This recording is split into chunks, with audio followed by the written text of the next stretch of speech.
Bueno, muy buenos días a todas y a todos, buenas tardes ya.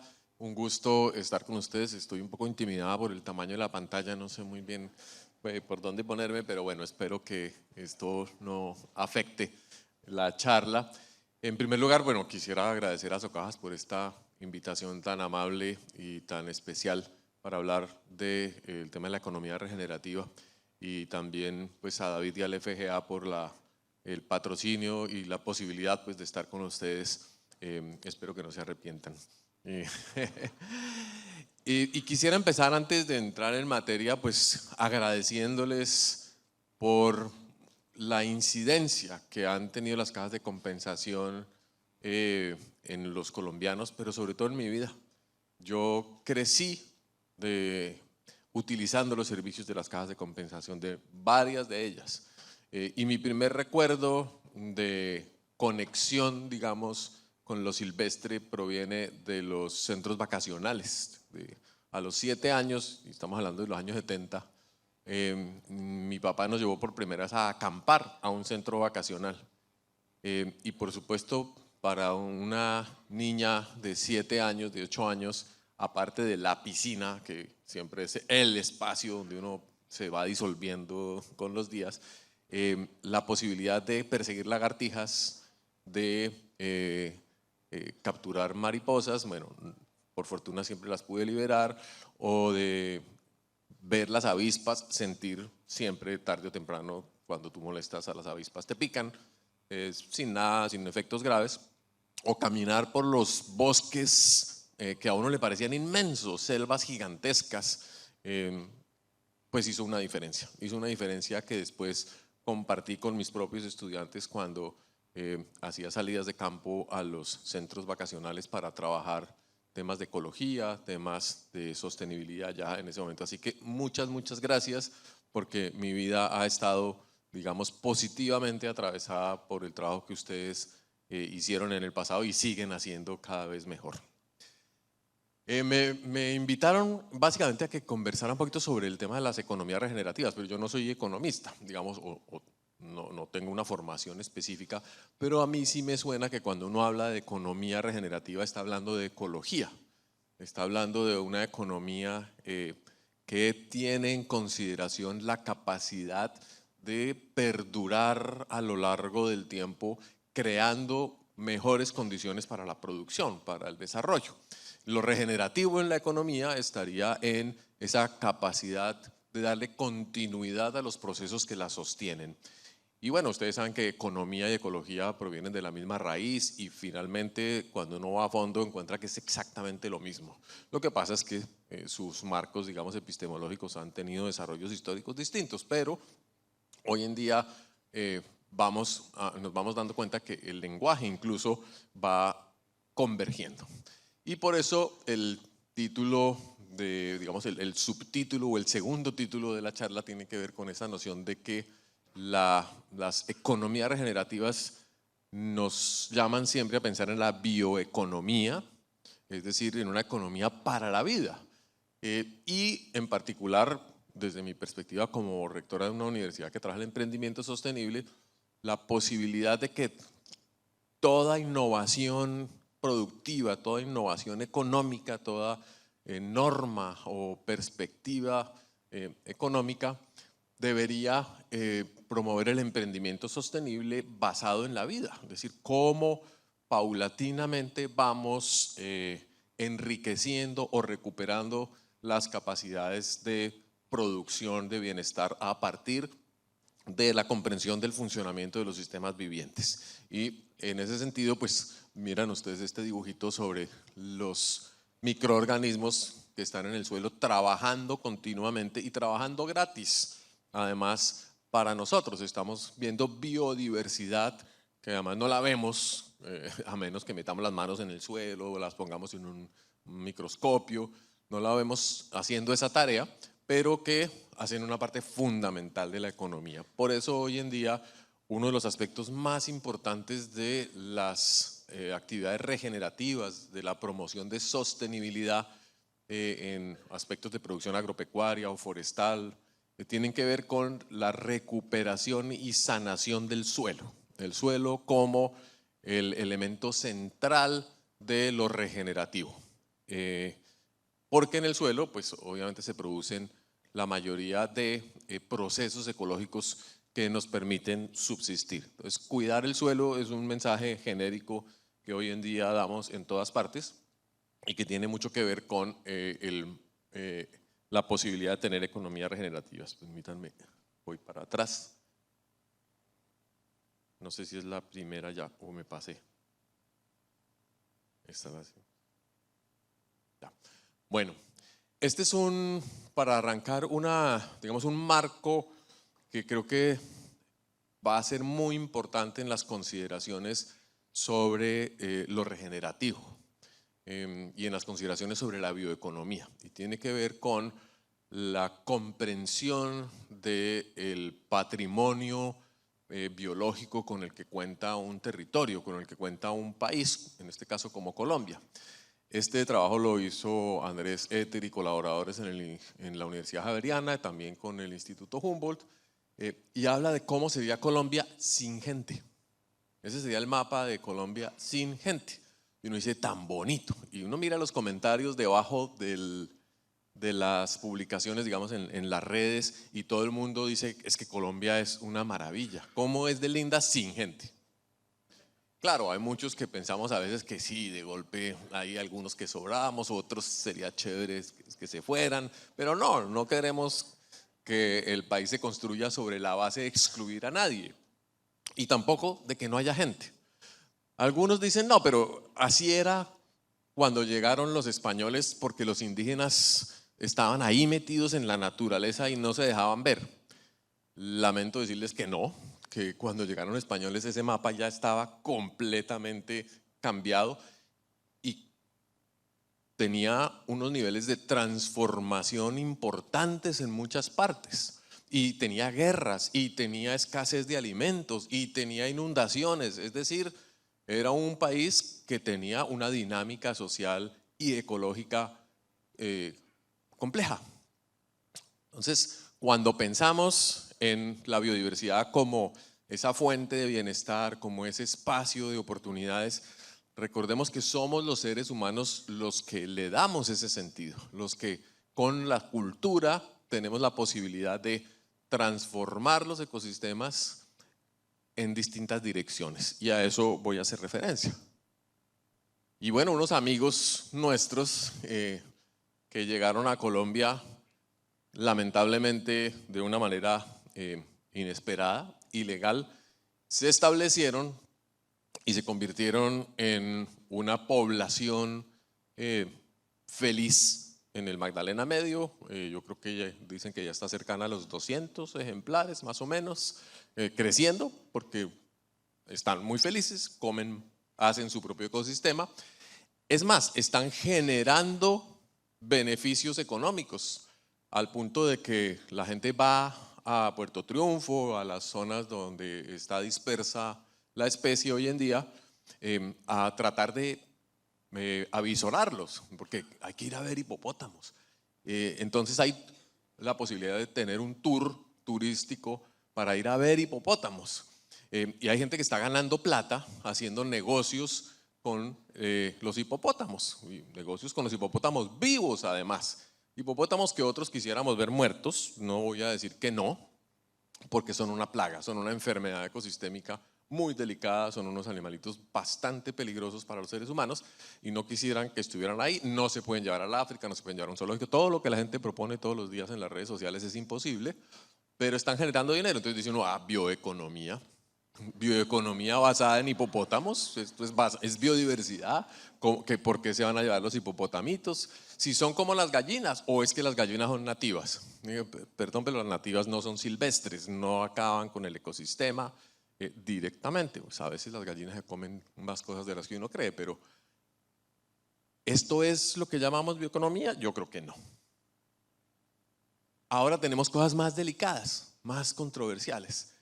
La siembra masiva de bosques de pinos, eucaliptos en las sabanas de la Orinoquia.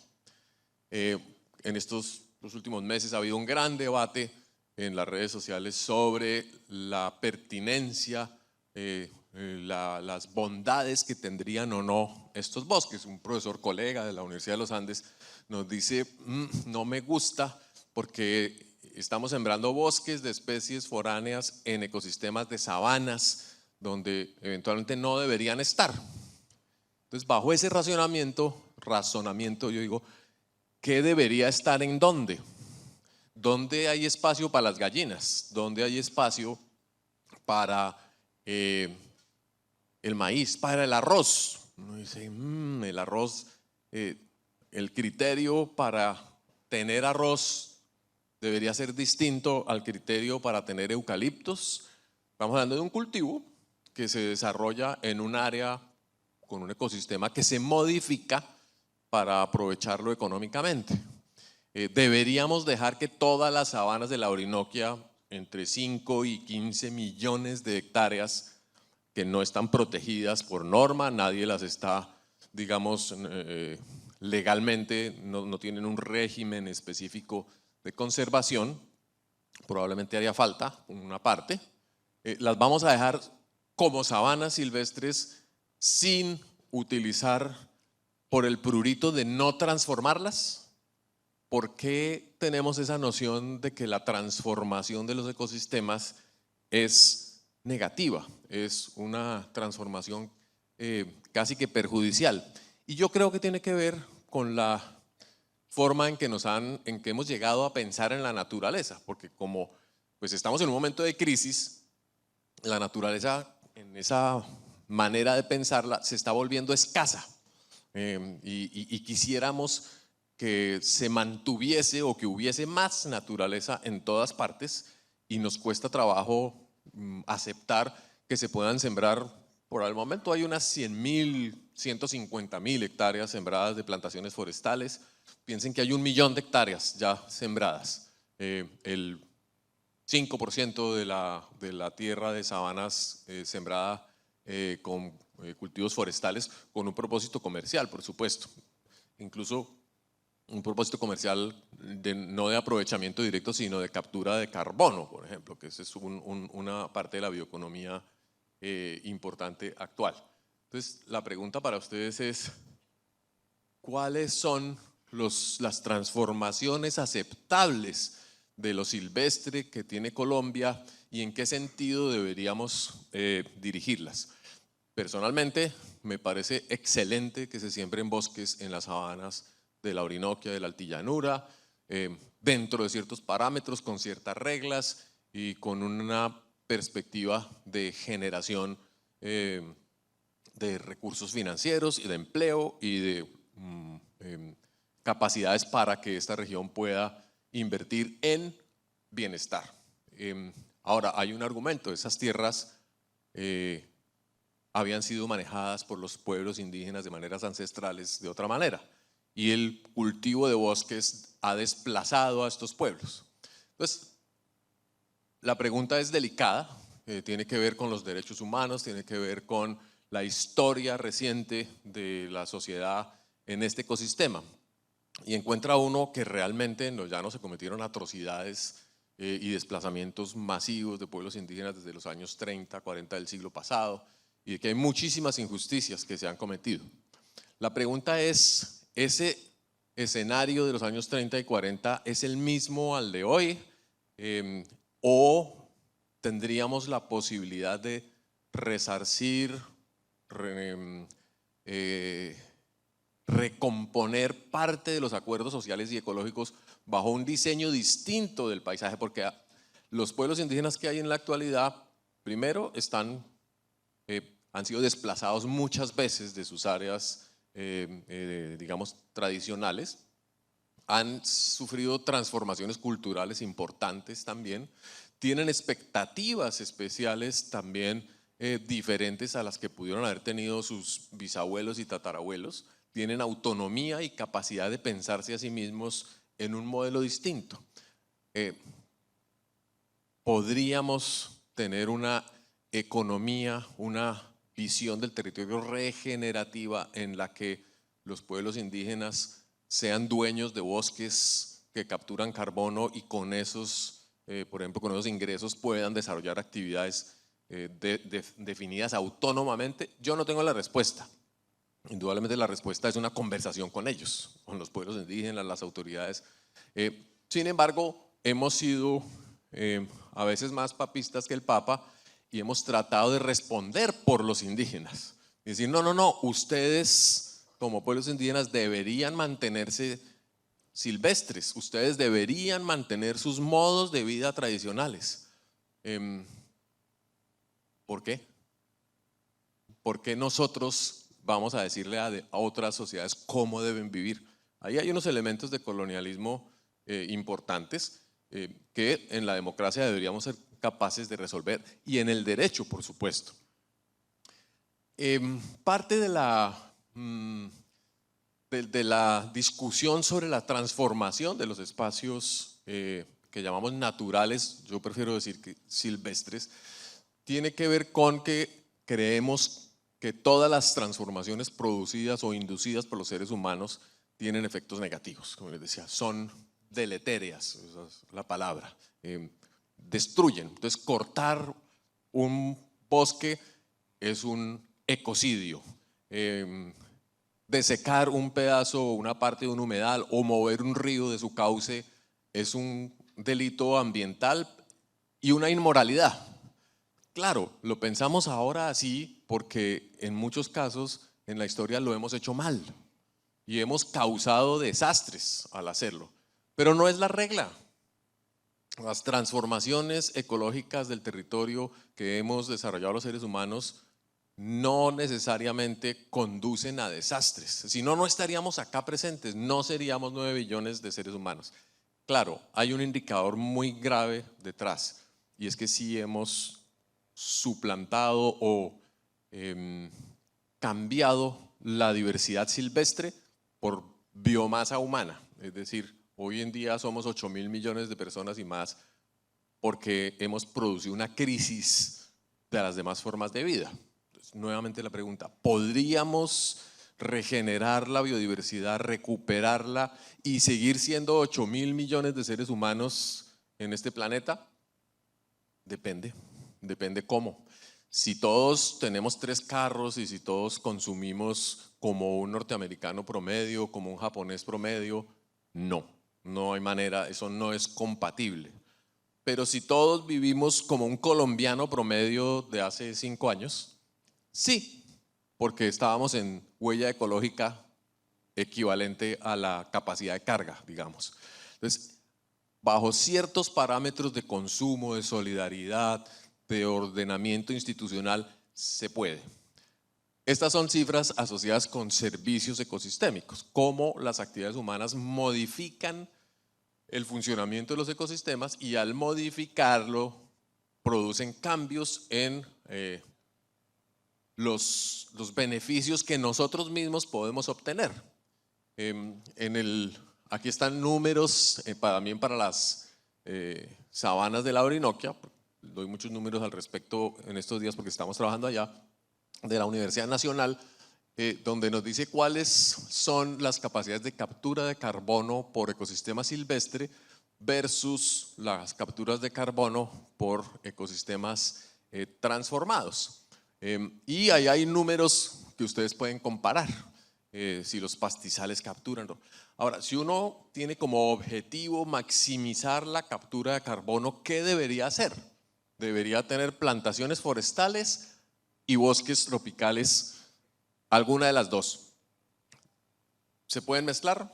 ¿Se pueden combinar en el paisaje? Pues de hecho ya se está haciendo. Las plantaciones se están sembrando en la sabana, donde solo se captura de 1 a 5 toneladas, mientras que la plantación captura de 5 a 15. Si uno siembra bosques en las sabanas, incrementa, puede llegar a triplicar la captura de carbono que antes las sabanas silvestres estaban haciendo. Y es urgente capturar carbono. Es absolutamente indispensable en este momento de la historia que nuestra economía ayude a extraer carbono de la atmósfera. Que estamos sacrificando sabana. Insisto, sacrificamos, entre comillas, muchos ecosistemas o porciones de ecosistemas para sembrar comida, para construir ciudades, para desarrollar infraestructura. ¿Se puede hacer bien? Creemos que sí. Aquí hay ejemplos de donde creemos que no, pero que se están haciendo la pregunta de cómo convertir esas intervenciones o transformaciones ecológicas en algo positivo. Esta es la mina de cobre de Quantum en Panamá, recién cerrada por la Constitución, fue declarada inconstitucional por las protestas de pescadores y de comunidades locales.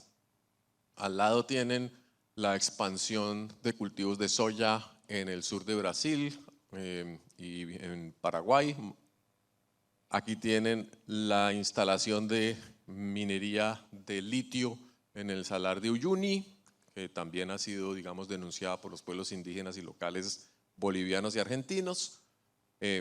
Y aquí tenemos el Tren Maya en Yucatán, que está siendo construido por el gobierno mexicano para abrir espacios al turismo en la península.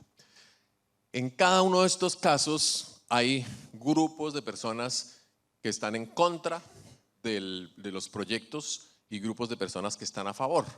Y en gran medida la discusión tiene que ver con el tema económico. ¿Quiénes resultan beneficiados o perjudicados desde el punto de vista incluso económico por estos proyectos?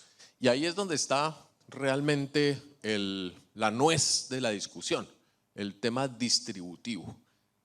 ¿Por qué en mi territorio hay la posibilidad de desarrollar minería sin que yo me beneficie, sin que yo reciba algo distinto a los impactos negativos? Ustedes encontrarán ejemplos de esto en Colombia todos los días y en todas las escalas. Se supone que la normativa debe ayudarnos a resolverlos, pero a medida que la historia de la humanidad avanza y, como les decía, que la naturaleza escasea, pues por supuesto que cambian los parámetros de juicio. Tampoco tengo una receta para resolver estos conflictos. Detrás de los salares de Uyuni están todas las baterías eléctricas que van a resolver parcialmente los problemas de energía del futuro. Pues no sacamos el litio, no lo utilizamos. En Colombia sacamos el cobre o lo dejamos adentro, o cómo lo sacamos, tampoco lo tenemos tan claro. Construimos ferrocarriles por medio de la selva. Aquí también hay propuestas para construir infraestructura, por ejemplo en el Chocó Biogeográfico o en las sabanas de la Orinoquia. ¿Qué hacemos con todas estas grandes intervenciones? Bueno, la plataforma de biodiversidad nos ayuda un poquito a entender que hay conflictos de valores, que hay conflictos reales, conflictos prácticos, hay efectos indeseados y hay riesgos hacia el futuro, pero que tendríamos la posibilidad de una conversación, digamos, en la cual estos proyectos se convirtiesen en la fuente de la recuperación ambiental, no solamente de sus propios impactos, porque eso la ley lo obliga, sino que contribuyeran a recuperar territorios completos. Es la discusión que hay sobre modos de transformación del territorio. Aquí tenemos los grandes cultivos de soya, maíz en la altillanura colombiana. Tienen el cultivo, se ve muy bien dónde está el cultivo, dónde está el bosque, o los cultivos de pancoger de las comunidades locales que se están desarrollando. La pregunta también en la discusión es, bueno, ¿y la seguridad y la soberanía alimentaria dónde están y dónde está la biodiversidad? Pues en ambos casos hay de ambas, pero con distintos indicadores. De la de allá tenemos carne de cerdo que se distribuye por todo el país y los colombianos hemos logrado consumir o acceder a proteína animal mucho más barata de la que hubiese sido posible bajo otros esquemas productivos. Y hay biodiversidad, los bosques todos están conservados, se conservan los cuerpos de agua, se conserva los esteros, los morichales, pero la sabana no. La sabana es ahí la que se transforma en cultivos que además retienen mucho carbono, ¿no? Ahora los cultivos de soya también están comenzando a ser capaces de incorporar carbono en el suelo. Pero bueno. Y luego tenemos la seguridad alimentaria en estos esquemas, digamos, mucho más diversos en términos de la cantidad de productos que se cultivan, de la salud del suelo. Aquí se utilizan algunos agroquímicos, aquí no hay necesidad.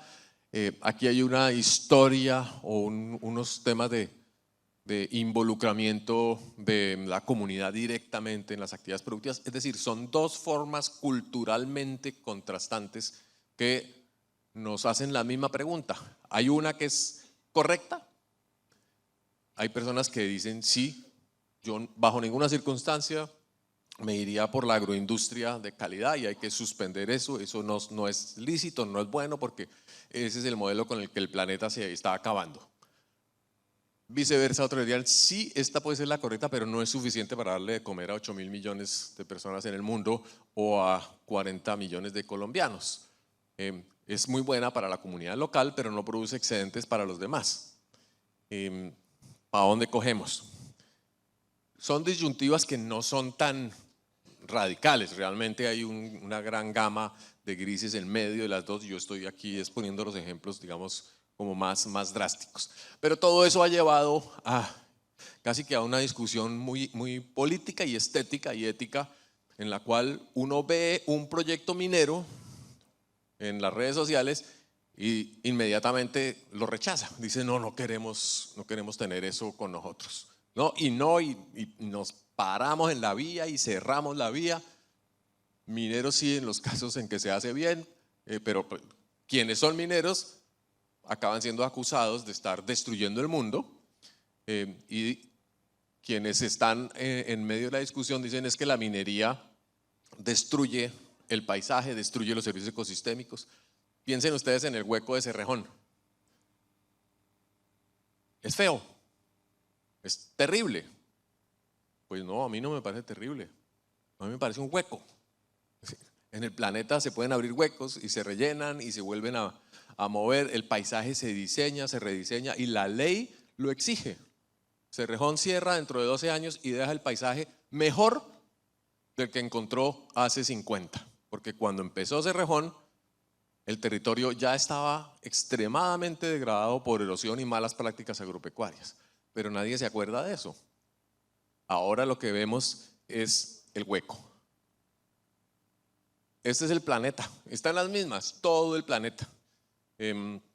Ellis y sus colaboradores han, digamos, inventado la noción de los antromas, o sea, biomas de origen humano, y muestran a través del tiempo cómo han cambiado, cómo los seres humanos hemos creado los biomas del presente. Claro, muchos de ellos con baja biodiversidad. Hemos sacrificado la biodiversidad para nuestro propio bienestar. Podemos volver a traer la biodiversidad a esos paisajes que transformamos ahora que estamos en capacidad de hacerlo. En economía hay una noción que es la curva de Kuznets, se han oído hablar de ella, y dice, uno solamente se puede hacer cargo de los problemas cuando tiene capacidad mínima para invertir en la solución. Si no, va a seguir en un proceso de desgaste tremendo. Es decir, hay que acumular cierta cantidad de capacidad, de capital, de conocimiento para poder revertir o intervenir en los territorios que inicialmente fueron los productores de bienestar. Y ese es el paradigma de la regeneración. Esa es la idea central. Tenemos ya ahorros en el Fondo Nacional de Garantías, por ejemplo, en el sistema bancario, tenemos capacidades en las universidades, en los institutos de investigación, tenemos instituciones, ahí medio en pelotera, pero tenemos instituciones, tenemos conocimiento ancestral, tenemos todo. Es el momento de reinvertir en aquello que llamamos naturaleza o en la funcionalidad de los ecosistemas. Se puede hacer. Ahora, no vamos al mapa, no vamos a obtener nunca el mapa de Colombia sin humanos, porque para eso tendríamos que irnos. Lo que vamos a obtener es un mapa de territorios sostenibles, de antromas de buena calidad, antromas ricos en biodiversidad, antromas sanos, antromas con justicia. Aquí y perdón que esté en inglés, no la conseguí en castellano, pues es un poco esa lectura de los procesos históricos que han hecho que al principio de la humanidad tuviésemos que básicamente destruir el planeta para sobrevivir nosotros, pero cómo eso con el tiempo sería la fuente de inspiración y de capacidades para reconstruir el planeta. Gran reto, no tenemos garantías porque por el momento no es que lo estemos haciendo muy bien, pero tenemos muchos materiales, mucho material. Tenemos la plataforma intergubernamental de biodiversidad y servicios ecosistémicos que está produciendo síntesis del conocimiento todo el tiempo en 6 idiomas, gratis para todos los que quieran leerla. Está pagado, pues gratis, no, lo hemos pagado con los impuestos, en la medida en que los colombianos hacemos parte de la plataforma, pues trabajamos con la plataforma. El Instituto Humboldt ha sido representante de Colombia en la ICBES durante muchos años y muchos investigadores colombianos de las universidades públicas y privadas son autores, son gente que ha contribuido fuertemente a hacer estos documentos sobre, por ejemplo, el estado de la polinización y su importancia en la producción de comida, sobre el estado de los ecosistemas, de los servicios ecosistémicos en América, en el mundo también. Bueno, hay muchas evaluaciones, acaban de publicar una muy interesante sobre lo que llamamos cambio transformacional, otra sobre el impacto de las especies invasoras como los hipopótamos, en fin. En general, todas las preguntas que tienen que ver con regeneración, y voy a agradecer si alguien me hace señitas de tiempo porque yo aquí puedo seguir hasta las 5 de la tarde y si los veo desmayarse de hambre, pues no sería lo más chévere. 15 minutos, perfecto.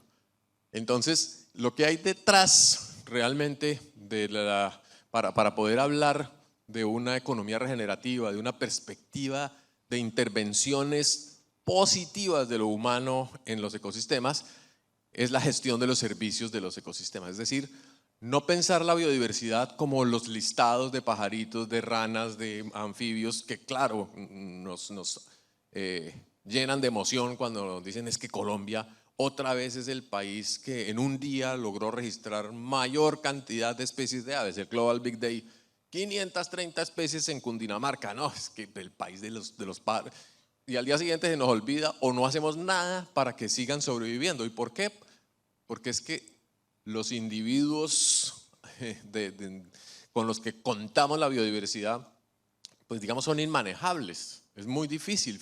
Miren en el documental del bosque seco con subsidio, que es precioso, lo que cuesta manejar animal por animal. Un ocelote, 4 pavas, 18 lombrices. No, las lombrices son más fáciles. Los invertebrados tienen menos problemas, pero aún así necesitamos manejar los ecosistemas desde el punto de vista funcional, grandes porciones del territorio que son las que proveen servicios, por ejemplo, de regulación. Los páramos, ¿por qué llevamos tanto tiempo tratando de delimitar los páramos en Colombia? No es para, perdón la expresión, no es para joderle la vida a nadie, no es para acabar con la economía de las familias que sacan carbón en Pisba, no es para destruir las actividades agropecuarias de los productores de cebolla en el páramo de Santurbán, en Almorzadero.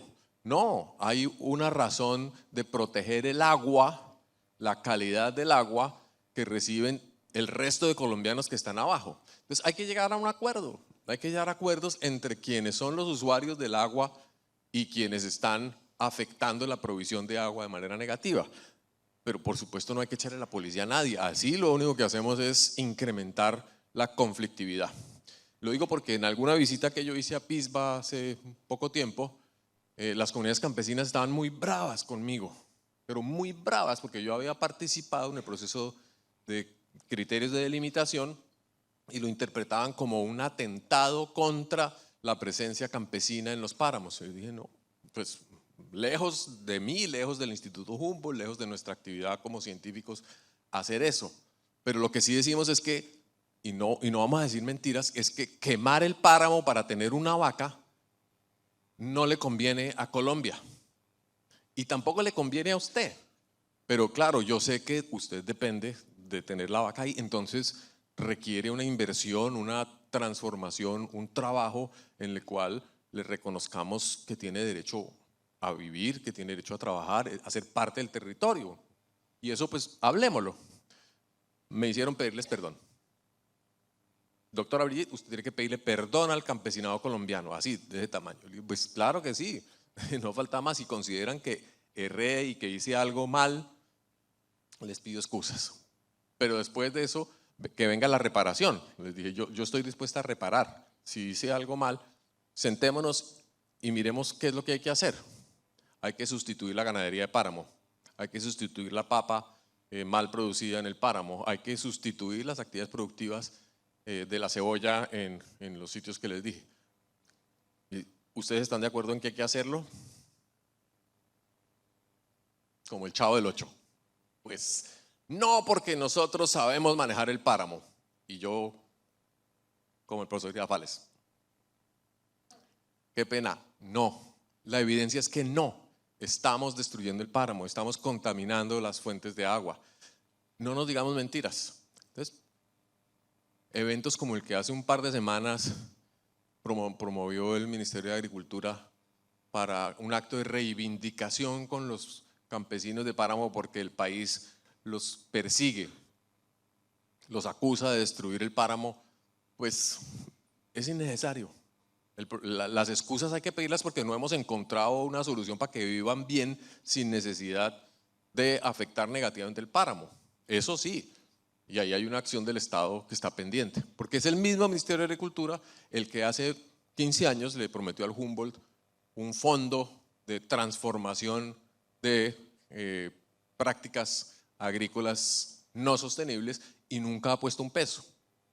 Entonces, si no hay recursos para transformar las actividades indeseables, pues no vamos a hacer nada, vamos a seguir un poco en una pelea que no tiene sentido. Entonces, gestionar los servicios ecosistémicos, miren ustedes, ¿quién produce fruta en Colombia? ¿Quién produce maracuyá, granadilla, lulo, chontaduro, cacao? Todas las comunidades campesinas que requieren el aporte gratuito de los polinizadores. Sin polinizadores no hay fruta. ¿Dónde están los polinizadores?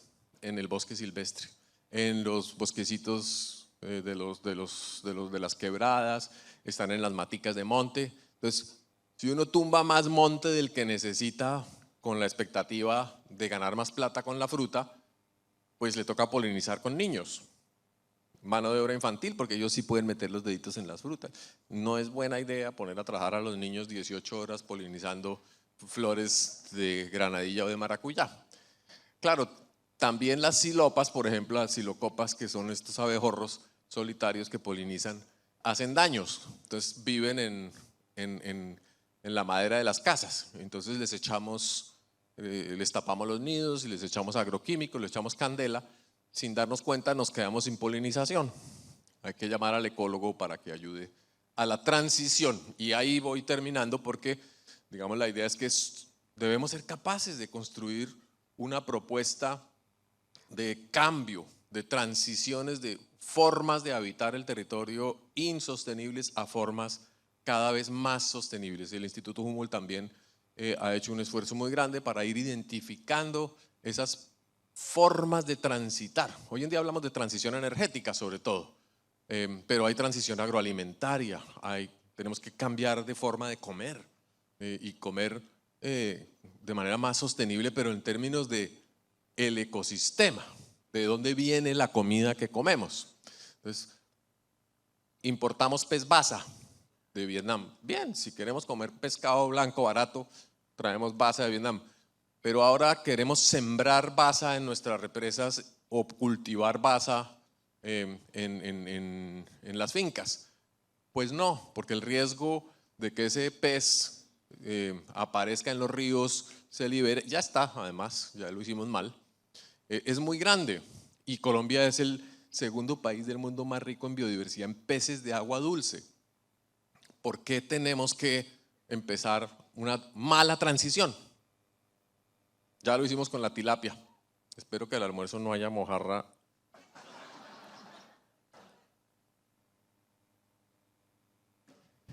Conocimiento hay suficiente, sabemos que es una transición. Hay mojarra de mar que es muy sabrosa y me imagino que está pescada sosteniblemente.